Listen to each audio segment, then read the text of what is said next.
think if I look at my parents, they've shown us unconditional love and support. So they've always tried to help us make the most of every opportunity, but they haven't put the pressure on us to grab that opportunity.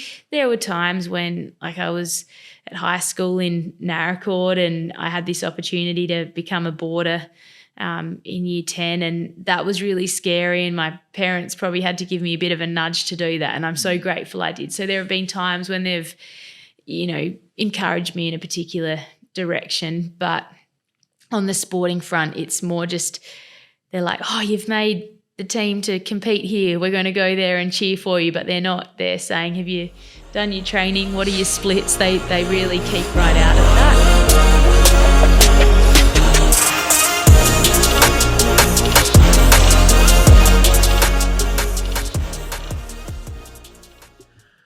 Welcome to another episode of Going Pro here by ATA, and really, really pumped for this one. It's been something that we've been planning and prepping for the last month and a half or so, and I'm really excited to bring Jess Stenson on with us today. Life achievements for you.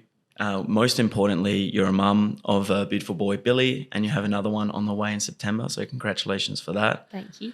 With your loving husband, Dylan.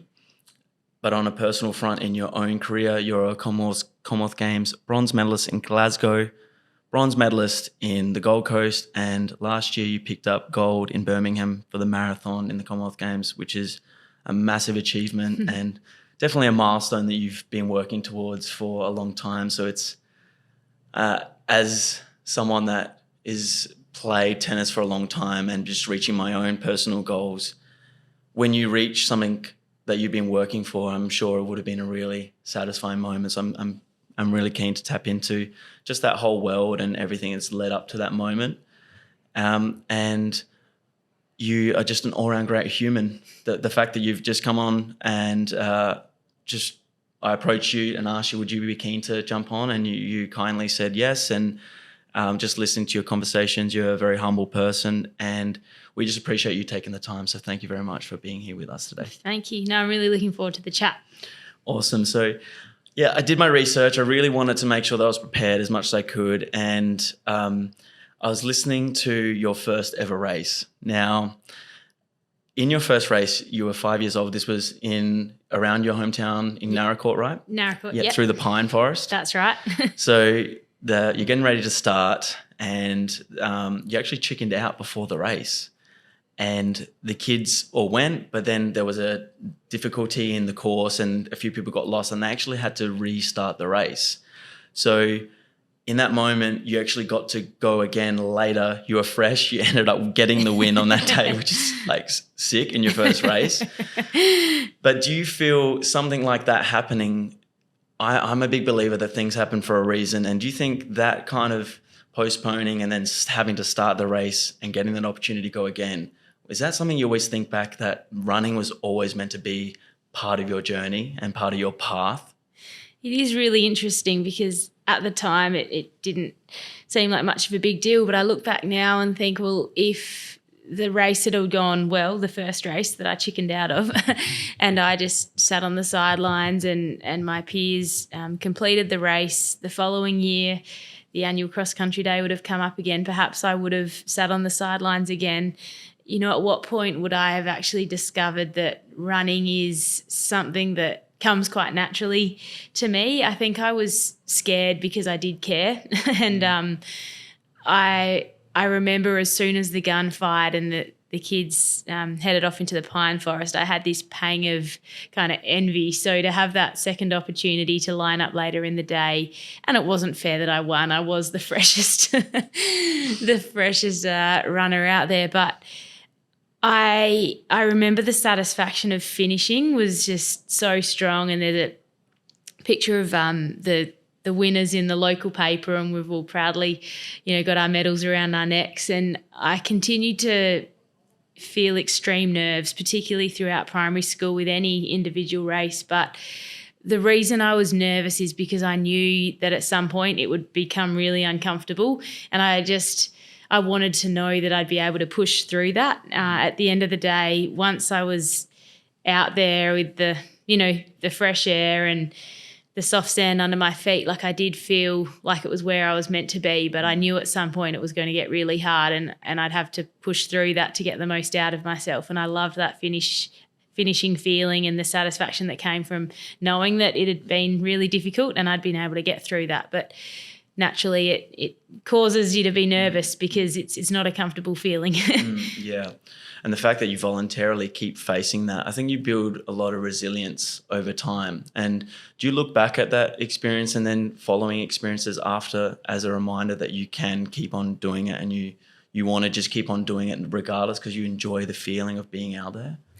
Yeah, it's a funny one because I played a lot of team sports growing up and I didn't feel the nerves so much with those. It was all excitement and that was satisfying in a different way. So I sort of had this strange relationship with running where I didn't enjoy the build up but had a real high afterwards. And then there were the team sports where it was all sort of fun the whole way through. So growing up, I probably thought that I wanted to pursue a team sport like netball and, the Adelaide Thunderbirds. That was sort of my ultimate goal, to make a team like that. Mm-hmm. And running, I think, taught me a lot about myself and was giving me opportunities to travel and to meet new people. But I just wasn't sure if it was something I'd want to do forever because I did put so much pressure on myself as a youngster and didn't know whether I'd prepared well. That's the difference between now and then. Now I line up and I know I've prepared as well as I possibly could have. But back then I was always thinking, I wonder if the others have done more than me. And yeah. It's really interesting that way because tennis and running are very, I guess, similar in the individual nature, but different in so many other ways. I mean, I step out onto the tennis court for a match and I know that I'm going to have mental challenges, but I don't know, I feel like I'm not going to have that physical pain that you're going to get through running. And I had a short stint when I was younger doing little athletics. I did that for a bunch of years with my sister. And there was always that feeling before a 1500 that was just like, I don't want to do this, but I want to do this and it's going to hurt and it's going to suck. And you got to really push through that. And there's something about that feeling that gives you a really satisfying, I guess, overall feeling afterwards that you go, wow, like that sucked in a way and I kind of enjoyed it, but this feeling afterwards is really a good one. And is that something that's just you started to embrace and when did you start embracing that feeling of like, I'm going to hurt, but I kind of want to enjoy that feeling? It probably wasn't until I started running marathons. I think in so many aspects of life, you can apply that, I guess, principle that challenges do make the end result sweeter, whether it be, you've got a big event coming up and there's an injury challenge or some other hurdles, and then when that event finally takes place, like it's just so rewarding to get through it. If there's been a bit of a bumpy lead up, if everything goes smoothly, you don't quite get that same feeling. So in the marathon, it is going to hurt, probably whether you're running fast or not. It's just the nature of the game. You've got to cover a certain distance, and if it takes 6 hours, it's going to hurt for different reasons to if it takes 2.5 hours. So I would say my very first marathon, I was a bit scared of it, but I was so ready to embrace that pain. And now I've run 14, I think, and they've all been so painful in different ways, but I've learnt more and more strategies over the years to embrace it and to line up feeling relaxed about, the idea that it is going to hurt, because I know I've got a lot of different strategies that I can pull out when I need. Absolutely. You would have just got a data bank of experience just to tap into from all of those 14 to go like, oh, this happens, I can handle it here. And then you can, I guess, just manage yourself a lot better along just like the next one that comes. So is there one that really stands out as the most challenging and why? I'd say the Gold Coast Commonwealth Games in 2018 stand out as the hardest marathon that I've ever run. It was probably what I'd consider my best ever build up. So I didn't have any injuries in the lead up. I I actually went to Carrickawlinga in South Australia for a few weeks and was sleeping in an altitude tent there and just ticking off my training. And aside from 1 or 2 sessions that didn't quite go to plan in the weeks leading up, I'd say it was a pretty flawless prep of, really high mileage, which on reflection now, that's not my marker of a successful build-up. But back then, hitting the 180K weeks consistently was that's huge. was sort of gave me a lot of confidence. Yeah. And it was going to be a pretty warm day on the Gold Coast. We knew that.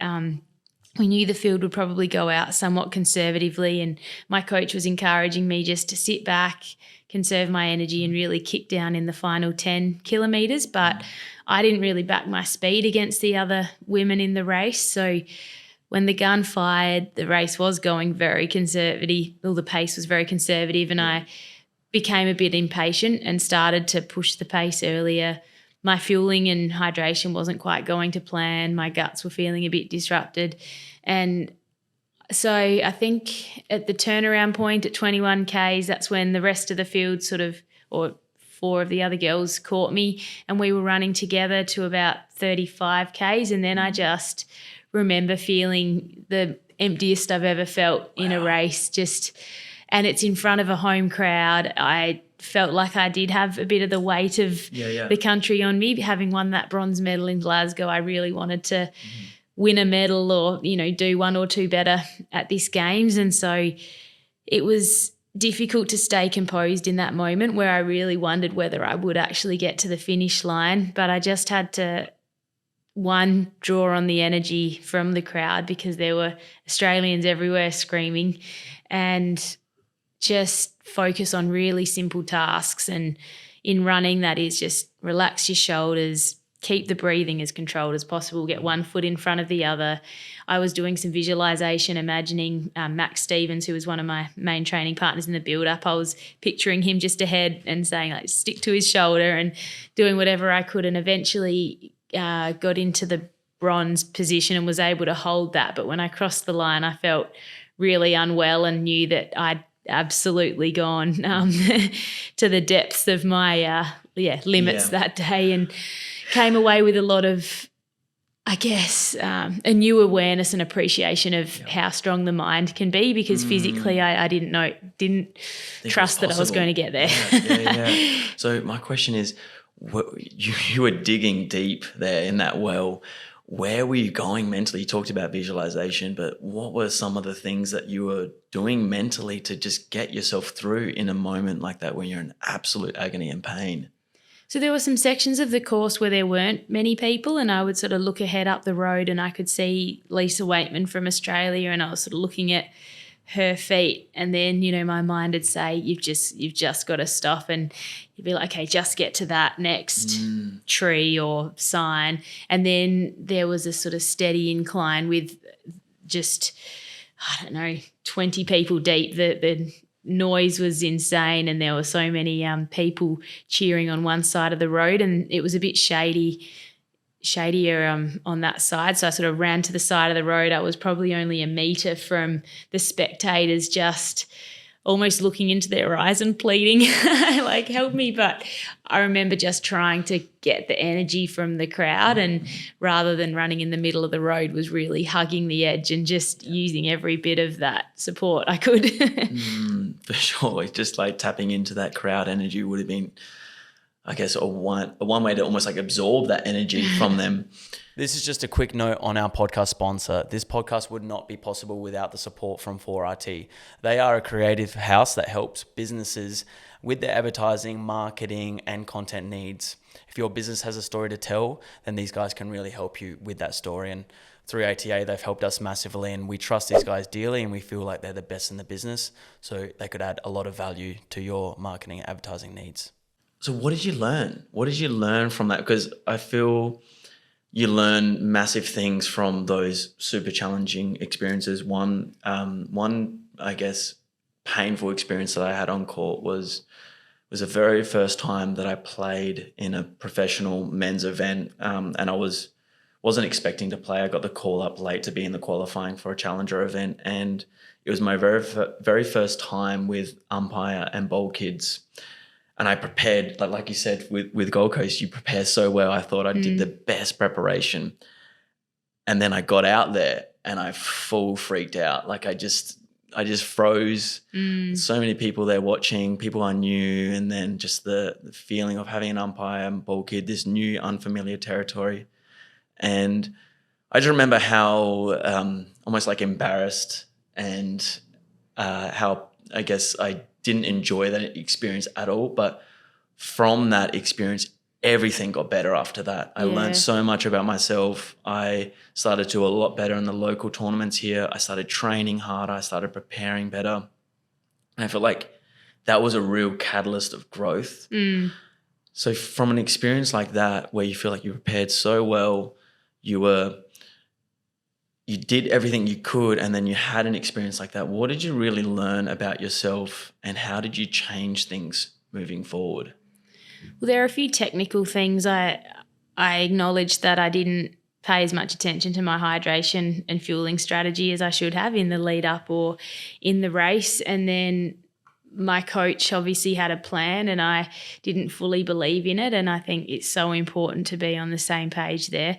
But the main thing I learned was just how badly I want it. And it really showed me that I obviously care so much about the result to go to that place to finish, and that's really important. I mean, it was obviously a very tough race and I continued to run a couple of marathons that year in 2018, but I got to the end of the year and was so physically and mentally exhausted I did need to step away for a little while, and fortunately it sort of came at a time when my husband and I were really keen to start a family, and we were able to bring Billy into the world at the end of 2019, and that period through pregnancy was a really nice opportunity to just step away from that daily, I guess, what was feeling like a grind of training. It shouldn't feel that way, but it was at the time. And so I felt like I had a lot more to give as a marathon runner, but I had to be at a point in my career where I could accept that if I didn't get back to my best, that was okay, because it was obviously, entering motherhood, there are a lot of unknowns. And so I was in a place where I thought, well, if I can't get back to my best as a runner, I can accept that, but I'm hoping I'll be able to. And having that 9 months of not running as much and being away from my squad, I missed them. It just made me so hungry to get back into it once Billy was born. And I haven't had an issue with motivation since. But I also came into that next phase of like the postpartum phase of my running career, knowing, how hard I'd been able to push myself that day on the Gold Coast. So if it got tough in a race, I've got that capacity. Yeah, that's drawn. Yeah, there's so many things to grab on to talk about there. But the one thing I want to tap into first before we start talking about your journey as being a mother is you touched on the grind. In tennis, there's this feeling that you've got to win ugly sometimes, that it's not going to be pretty. You just got to find a way to get the win, and you can't expect to be on your A game all the time. And that's what separates the good from the great, the ones that can actually still find a way when they aren't at their best. So is there an element of winning ugly in running, and what's that like from a running perspective? Yeah, you see that a lot when you've got the favourite for a race. And Eliud Kipchoge in the marathon, he doesn't tend to win ugly. It always looks good when he's running. But, if you think of a track race where you could have someone, sitting well at the back, Mo Farah is a classic example, and then they sort of come through at the end and just wind up the final laps or kick home. And some days you can tell, the favourite isn't having their best day, but they find a way just to edge out their competition at the last minute. So there are the days where it looks like it's all flowing, and then there are days where it looks like they've had to pull out every trick in the book to get the win that day, or some days there is an upset. But yeah, there's definitely an element of that in running as well. But it sounds like your Birmingham win wasn't that at all. Just from listening from your experience, you spoke about just that mental zone that you were in and on that day being the best you've ever felt. And is that the ideal zone you were in? And can you explain what it was like to be in that zone and what you thought came together for you to actually be in that zone? So I ran my first marathon as a mum 2 years after giving birth because COVID disruptions meant that a lot of races were cancelled, and I was planning to run one actually about 7 months after giving birth to try and qualify for the Olympics. That didn't happen, and so I ended up running in Perth at the end of 2021, and I ran a PB that day, and it hadn't been a smooth build. I'd had a bit of a bone stress injury that meant I was doing a lot of cross training and my typical long runs that really give me confidence before a marathon. I was kind of blending cross training and running. So to run a PB off that when things went comparatively smoother in the build up to Gold Coast, that gave me confidence that I was in PB shape. I did have a half marathon a month before the Birmingham Games that didn't go well. I had breathing difficulties.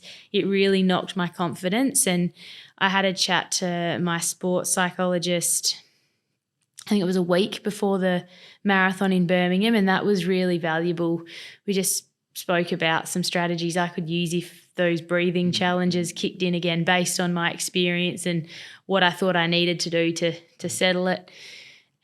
We'd also had COVID 2 weeks earlier.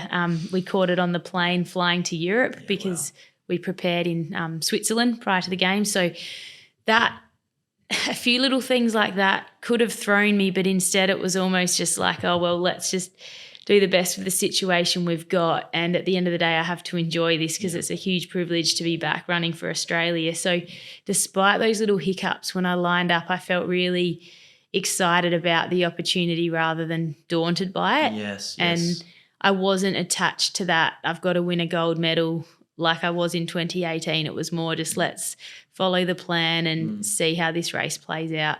Yeah, I guess like more just grateful for the opportunity, no expectation on yourself, and then let's just stick to the plan and see what happens. I feel like when a few things like that come together, you can actually get in those zones without being too attached to the outcome, and then maybe the outcome almost takes care of itself in a way.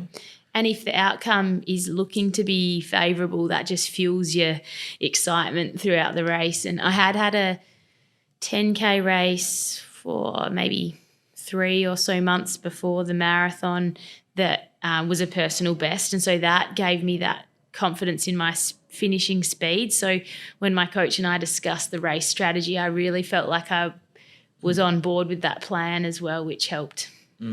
Yeah, that's awesome. You spoke about 3 key words on another podcast leading into Birmingham. So you said about patience, brave, and strong.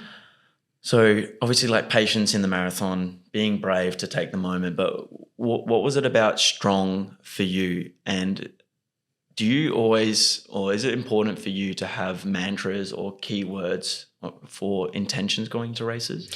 It is. I tend to have a theme for each race, like whether it's, I remember a race in 2018, my husband Dylan's coach had recently passed away, and sort of it was running for her that day. And, some days it's just, there's a particular cause or a thing that's going to really just drive it and use it as fuel in a way. That's it. And on this particular day, it's the 2014 Glasgow Commonwealth Games. That was my first games. My coach again, Adam Diddick, had organised a few of the marathon greats throughout Australia to write some messages in a little book, and my coach gave that to the marathon team members. And Rob De Castella had put a few words in there that sort of formed my mantra that day, and this was sort of attached to that. So, brave had been one of those words. So it was my race plan, but it was also, the 3 words that I was just going to play over in my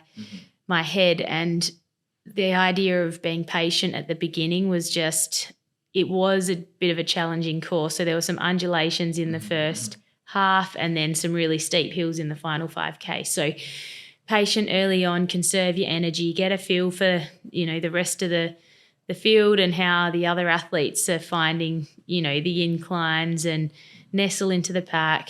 Don't take too much of the headwind if you don't have to.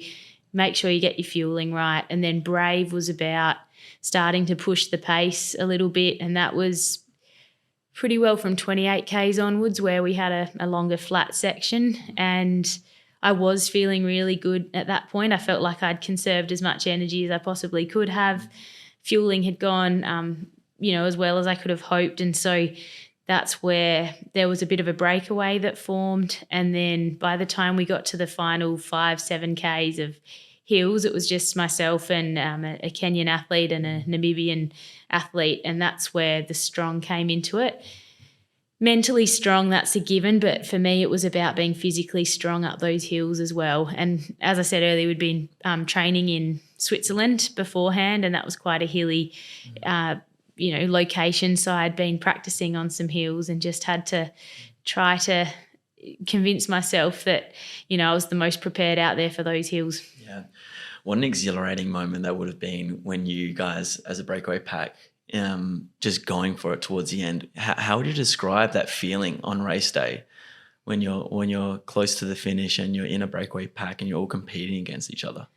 What I loved is I felt really in control. Like there wasn't a point where I doubted that my body would finish the race like there has been in some races. I felt like I was in a favourable position and that it was hurting, particularly those final 5 kilometres or so. But by that stage, I don't know whether it's lack of sugar to the brain or something, you're not really sure how far you've got left to go. So you're just taking each corner and, up and down as it comes. I remember thinking I was almost at the finish line, and I think I took my sunnies off at that point, and then I saw the 40K mark. I was like, you're kidding.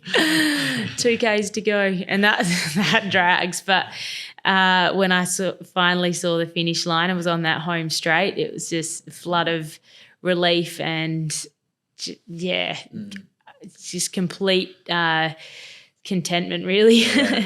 Yeah, you spoke about that, just being content and just feeling like it's everything you've worked for in that moment kind of coming together. Did that change anything for you afterwards in the next months after Birmingham?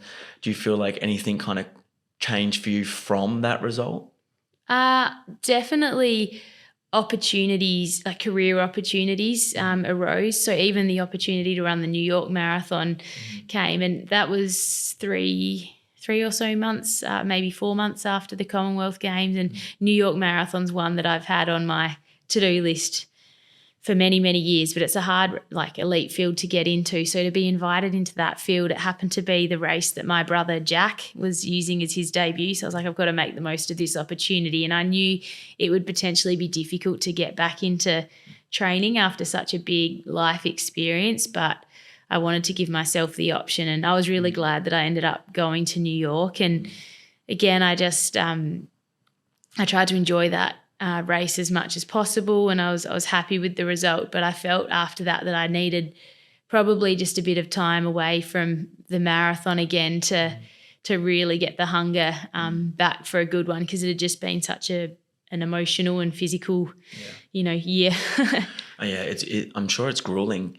Is there like a cap on how many you can do in a year? Because it seems like such a physically exhausting and demanding event, especially at the elite level that you're running it at. With the shoe technology these days, some people are running, 3 or more in a year, but it typically used to be about 2. For me, the only year I ran 3 was in 2018. And I wouldn't sort of roll that out often. I found that tough. Brutal, so brutal. I mean, you talked about from that experience winning Birmingham career opportunities with getting into the New York Marathon, but what did you do for like marketing and advertising in terms of the sport? Obviously, you guys don't earn a huge amount of money, and I don't know what needs to be done. I'm ignorant to know what would need to change for that what would need to happen for that to change in the sport. But is that something you think about, how to market yourself as an athlete? Do you try to seek out opportunities? What do you do? Are you trying to make money from running as well? Or is it more just about the passion and the love? Well, if I go back to 2010, when I graduated as a physiotherapist and started working at Flex Clinic in Kensington, and had a really supportive employer, Scott Smith, who understood that my running training was really important. So my hours sort of worked in around that. And as the years went on, I sort of made my first Australian half marathon team. And then in 2012, when I made my first Olympic team, that's when opportunities sort of off the back of that came to speak at schools. And I had my first little contract, I think, with a shoe company, but really it was early 2013 when I signed a proper contract. But even then, it's not an amount of money that you'd be able to live off. So my physio income was still really important. I think in 2014, one of my training partners, actually, he's really good with the digital side of things. He set up a website for me. Mm-hmm. So that suddenly was an opportunity to give my supporters a bit more promotion, but also a more professional way for people to contact me for any, potential speaking engagements. And I could share my journey in like the form of kind of race summaries or blogs on there as well. So I think that was a pivotal point where you think, website, but it actually opened up some really good opportunities. I could run competitions on it when I had races and so from there just kept on building kind of those speaking opportunities and the odd little ambassador role, and could cut back my physio hours to factor in my training and travel for training camps and that sort of thing. So I'd say it was maybe 2017 or after the Rio Olympics in 2016. My contract was a little bit better, and then my Athletics Australia support was also increased slightly because I'd performed at the World Champs. So, yeah, the support from the governing sporting body, Athletics Australia, is all based on how you're likely to perform at the next major championship. And so it's never a very secure income, and it's also, again, not an amount that you could really live off. So I found I was just drawing income from lots of little sources, and it wasn't until the Commonwealth Games result where I was able to sort of partner with a brand that provides... The first one in Glasgow? Sorry, the recent Commonwealth Games in Birmingham, where I've been able to partner with Lululemon. It's been a fantastic opportunity there to have a relationship where I'm providing, I guess, more for them outside of just my performances, with some other, feedback on apparel and some travelling for, photo, video shoots for their running campaigns and things like that. So I feel like it's a bit more of a secure opportunity, and then I'm less reliant on the other little bits and pieces, because for a few years there I just felt like I was running around trying to do so many different things. It was hard to focus on my training, and motherhood, I think, really forced me to just put income aside, focus on parenthood and training, and trust that it would hopefully all work out. COVID meant that the world had kind of, changed anyway. And finally in 2022, it sort of paid off. And I feel like I've got a bit more of a steady and predictable situation, which has been, 8 or so years in the making of just trying to be smart with some of those, marketing strategies. Is it important for brand alignment for you? Like, are you just not going to work with people if you feel like there's not alignment? Because it sounds like my sister's an ambassador at Lululemon, and just from her experiences and a little bit of dealing with Lulu myself, that they are really big on community. They are really big on mental health. They are trying to create workshops and environments and speaking engagements where they are tapping into all of these areas, which is awesome.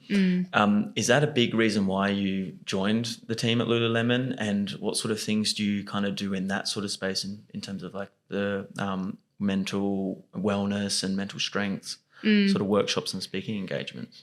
Yeah, I've had a bit of exposure to the brand through the physio clinic that I was working at. They're affiliated with Lululemon, and then a friend of mine on the 2016 Rio Olympic team, she was an ambassador for the brand, and I've always admired their holistic approach and could really sense that community was a priority of theirs, but they just seem so genuine. And when I had the opportunity to meet with a couple of people, I really felt that, and it was just something I wanted to be a part of. So definitely the value alignment is really important, because it's not just about me, training and receiving some support. I want to make a career out of being able to give back to the brands that I'm working with and really feeling invested in what they're doing. So it wouldn't be nearly as satisfying if you didn't genuinely believe in. It requires a little bit more patience on your behalf to maybe pass on opportunities that don't align, but when the opportunities do align, I feel like it leads you to such a better place, a more rewarding place as well. And it comes so much more easily as well. Nice. That's really cool that you just stuck that time out, and it's worked out for you in the end, which is great, because you deserve it, obviously, being at the pinnacle of your sport in Australia. And if you can't earn a living or be having contracts or things aligned with that for those achievements, I would say something needs to change if that's not happening. So it's really good to hear. How much do mechanics come into it? So a really good friend of mine, he's gotten really into the running journey in the last couple of years, and he's really lucky and fortunate to have Brett Robinson as his coach. Yep.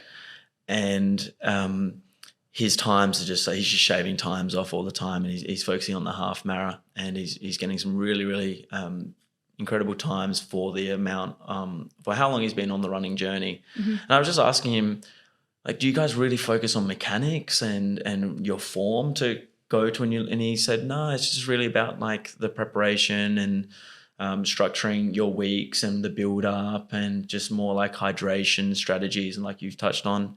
But he hasn't really said that they've focused on mechanics. So how important is it, like your running mechanics? Does it play a massive role, and when should you actually maybe focus on it more? Yeah, we do have access through the South Australian Sports Institute to a biomechanist, and I know some of the race walkers, definitely technique's important, because as soon as you're not getting that right, you can get disqualified. For runners, one thing I read quite early in my physio career, it was something by Steve Magnus over in the States, is that endurance runners develop the most efficient way to move through running. So the more you run, your body will find its path of the least resistance. I think for sprinters, technique definitely comes more into play, and that's an emphasis in their training, block starts and your arm swing, your gait width, for distance runners, it is about being efficient, and some people's most efficient stride doesn't necessarily look all that pretty, but it works for them. And if you try too hard to change it, because we're spending so much time running, you can, load an area that the body's not used to having loaded, and it can lead to injury. So unless you've got problems, it's probably not something you want to meddle with. But certainly there have been times in my career where I've had a particular injury and I've just tried to tweak things a little bit. But footwear is quite an important thing to consider, and that can impact your technique. Was it particular movement patterns that were causing injuries that you had to change and adapt your style? Yeah, particularly if you have a restriction somewhere. So with my thoracic rotation, when I get blocked in one direction, that sort of trickles down the chain and affects my, pelvic movement torsion, and then, it can lead to internal rotation somewhere, or, there are little areas of the body where if there's a block or a restriction of movement, that can probably impact your biomechanics, and then you're loading up different areas. So it's not always about going out and doing drills and improving your biomechanics. It's about seeing your, physio or whoever your health provider is too, just to make sure that you're actually moving freely. Because sometimes you wouldn't even realise that you're blocked in an area, and then you're loading your weight in a way that's not efficient, and you might get weeks or even a month into doing that and you feel like, oh my God, I'm in a lot of pain right now, and you got an onset of a pretty serious injury. Yeah, and it depends how far into your career you are. You get to a point where you can really pick up on those little differences because they don't feel right. But if you're early in your running career, you might not feel those subtleties as much. Yeah, and you just want to push through because you're young and Yeah. maybe not as careful. And you think no pain, no gain. Yeah, definitely. Yeah, and that's not going to work out well in the long run, that's for sure. So huge achievements running, obviously, but massive milestone for you being a mum to your firstborn, Billy. And what year was that? November of 2019. 2019. So how did that change things for you? And do you feel like that just really, I guess, drove you or changed things for you to actually have that result in Birmingham?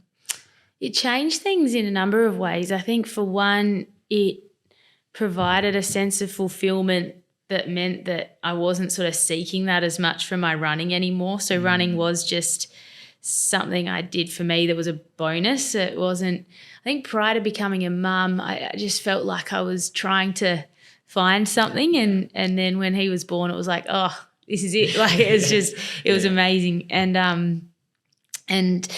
as I said, I'd been feeling pretty burnt out at the end of 2018, and when I became a mum, I was just feeling a bit of cabin fever early on, and I actually needed to get outdoors just to have a bit of time to myself and some fresh air. And logistically, it's a lot harder. You've got to be really organised and try to, do it when my husband hadn't gone to work yet or when he'd got home from work. But I just really valued that bit of time to myself each day. So running was playing a different purpose in my life early on. And when I got back into more structured training, I was just hungry for it. I think I had nothing to compare to anymore. My times were a lot slower, and I just thought, well, let's build from here and see where I can get to. And just feeling detached from the pressure and expectations was really nice. Yeah. Has that just been something that's carried through where you just don't put any pressure on results and you just love the fact that you get to do it? Yeah, it's interesting. I probably line up for races feeling less internal pressure than I used to, even though with something like New York, I was away from, my family for 9 days. And so in a sense, that's a big sacrifice, but I also feel like if it doesn't go well, I'll be fine. Like I'll be able to get through. Whereas I don't know that I trusted that back. My younger runner thought if this doesn't go well, I don't know what I'm going to do. Whereas here I just feel like I've got the support around me and the strategies to manage, whatever happens out there. Yeah. Being a mum's really changed things for you by the sounds of it. Do you have any advice, I guess, to yourself or others on how you would get to that place without being a mum? I think you do need to really find satisfaction like outside, or something that fulfills you outside of your sport as well, whether it's another little career opportunity you're pursuing on the side, a hobby.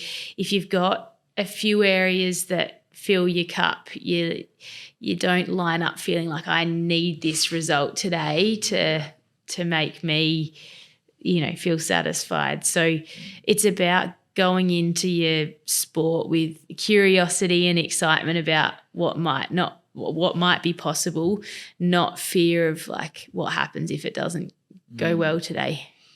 For sure. I think that's really good advice. I see like a lot of athletes who put so much pressure on the result to be someone, and when it doesn't work out, it's almost like they're shattered and they go into like a deep depression in a way. And even after the sport where they haven't maybe mapped out what they're doing outside of their career as an athlete, and they almost feel like lost. Is that something that you always had in mind while you're having your professional career, that you didn't want to let it define you and you had a plan outside of that?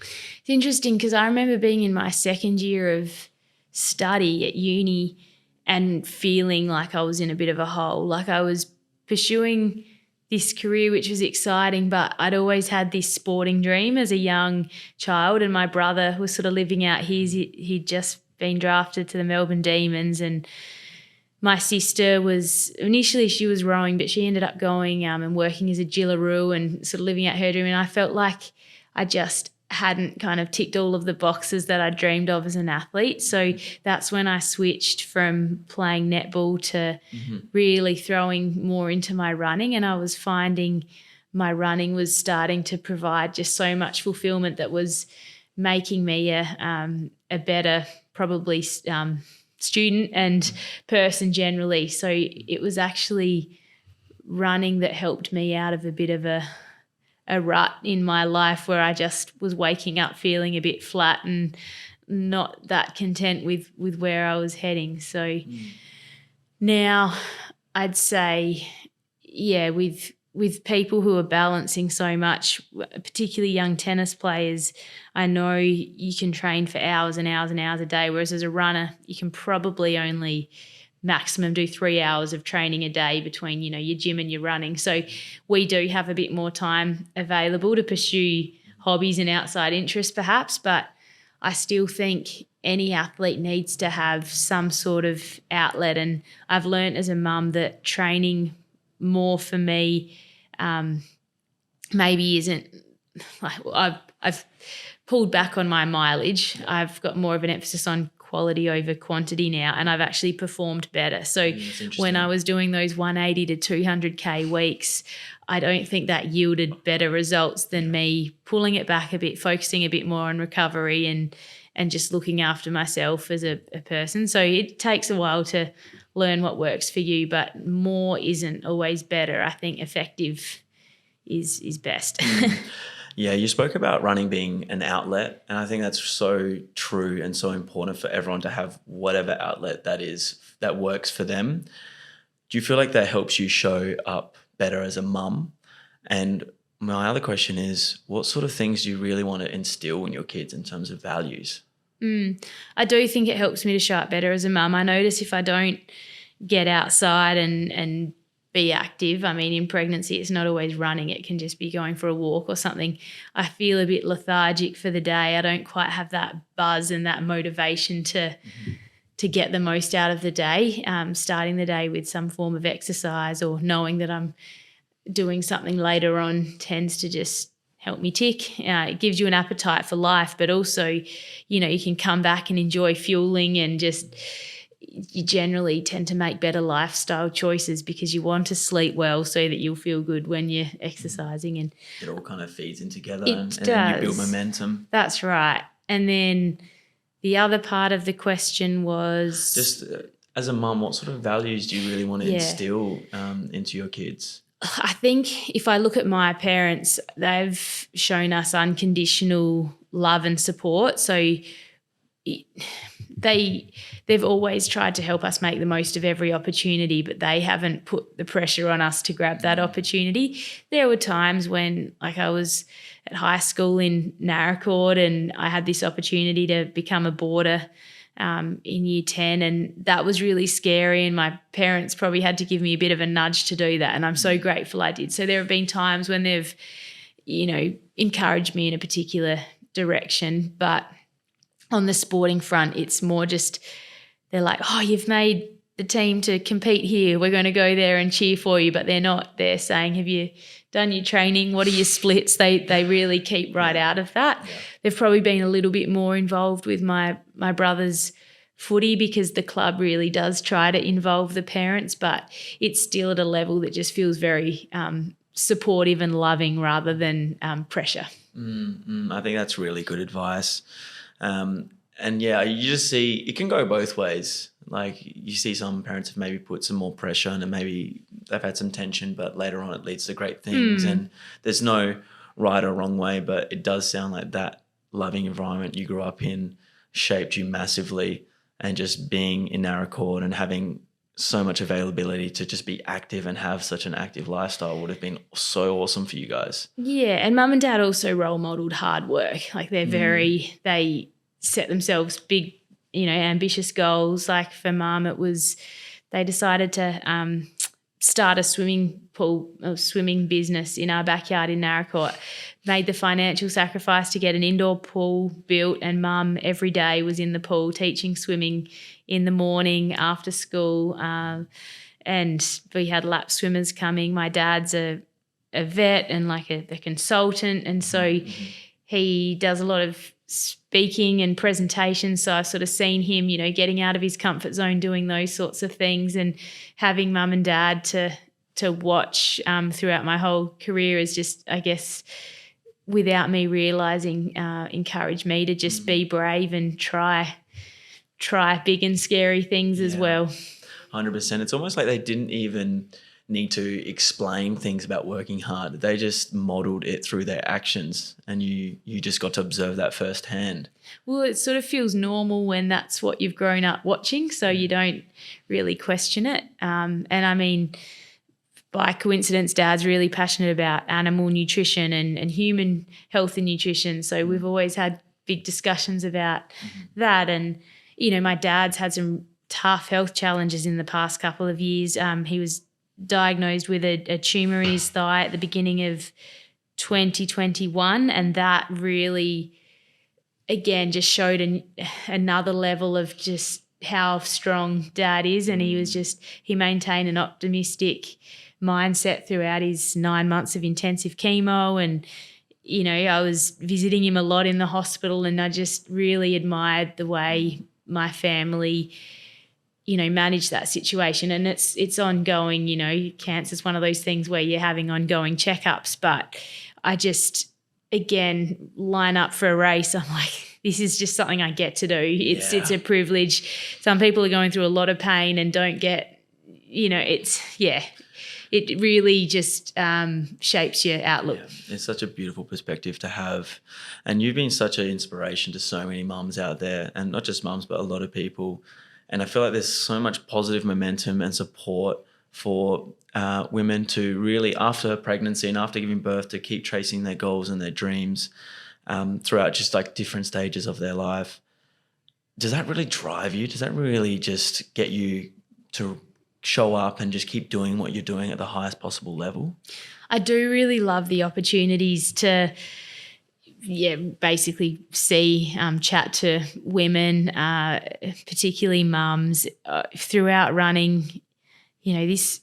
The community in South Australia in particular at the moment is just really growing, and there was a women's running event the other day, and that really does just make me tick when you get to speak to other mums or just witness them out there, running with their kids, because as a physio I saw how empowered, running or exercise could make mums who had perhaps been away from, doing anything for themselves as such for quite a while through the early years of motherhood, and then they find something like running, and just I love it when they're like, okay, City Bay this year, that's my goal, and then they tick that off, and then they're like, okay, I think I'm keen to try a half marathon. And so often people think, that's just something I'm going to tick off my list of things to do in life, but then they sort of catch the bug and it becomes this lifelong, provider of satisfaction and new friends. And I think when you feel like you're in control, or you've got sort of that health and ability to build your fitness, it is a really nice feeling. What sort of things are you hearing from these mothers? What are some of the common things that they're talking to you about through, I guess, the inspiration they're receiving from you, but also the struggles that they're experiencing? Yeah, I get questions about anything from strength and conditioning and nutrition to like during pregnancy, about like who do you work with, who do you see to get advice on, how much exercise could be doing. Do you have any guidelines? So I sort of sometimes refer people to the AIS website where there are some guidelines there. And I think as a physio, I sort of feel like I've been able to get some good research-based resources that, I sometimes refer people to, and some good podcasts on the topic. But it's a lot about just that life juggle as well, which is so different for every person. But, talking about how you communicate it with your partner, and how do you actually make it all fit in. So, Yeah, there are always lots of different questions out there, but I think the more we can all support each other, Yes. it's just going to keep growing, because there was a point in time when, well, one, women couldn't run marathons, but two, where people were really scared to be active at all during pregnancy, because there just wasn't much literature out there to say what was safe. But slowly there's more and more information coming out. Are you trying to be part of that message to say, like, hey, you can do this, you can still get out and be active through this period of your life? Yeah, for sure. And I think it's so important always to work with your healthcare providers closely. But if there aren't reasons why you can't exercise, it is actually really good for you and your baby. So I'm trying to help to spread that message in a safe way. Yeah, that's awesome. That's really good. What is it about running that you really love? Like, you've spoken about it in different parts of this conversation. Why do you keep coming back for more? I think when I'm running, I feel like it's where I'm meant to be. Like, it's just that movement that comes quite naturally, as opposed to swimming. I'm just thrashing through the water.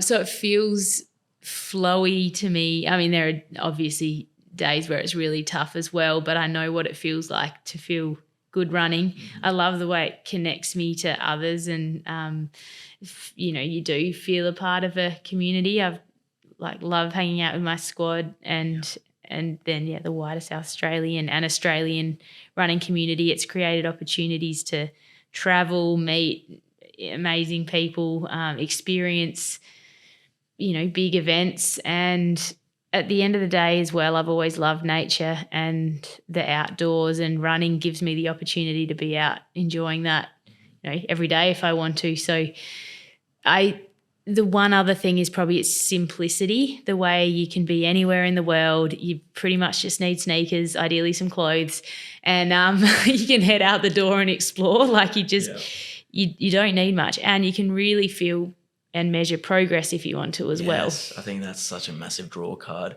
because you saw like a massive increase in people just bike riding in the last 15 years. And I've definitely noticed the last, I would say 5 years, a spike in people getting out, getting on their Strava, mapping their runs, working towards their half marathon and running in their squad. And it just seems like such a liberating experience to share with other people, and the where you can go mentally in those runs, and to share it with people and to track that progress is something that is so rewarding. Well, yeah, a lot of people can relate to it. And I think Strava, you can feel really supported without even knowing anyone that, you're communicating with. It's this bizarre world now with social media where, people can find each other from, the opposite side of the world. And podcasts, I think, are really bringing people and communities together as well. So there are so many ways that you can feel connected in sport now. 100%. Do you do speaking engagements with kids at school? Yeah, so the Olympics, the Australian Olympic Committee has a program called Olympics Unleashed, and that's just been rolled out again in South Australia, and that's for Olympians to speak to just Year 7 students only. But probably since 2012, I've enjoyed just, high school, primary school, whatever it might be, visiting various schools, particularly Narracourt Primary. I love going back there. But, the school environments, it's great. The Q&A part's always fun, particularly with the reception kids. That'd be so funny. I mean, for us, it's so important. We're trying to really make a difference in our own little bubble about just teaching kids about being resilient and really overcoming adversity and believing in they can go for their goals and dreams, coupled by hard work, and they can do it. Because I feel like through so many factors in society, a lot of kids are just struggling mentally, physically, with identity as well, and just not really having like a purpose and a drive for things, and just super distracted through just technology and maybe overuse of technology.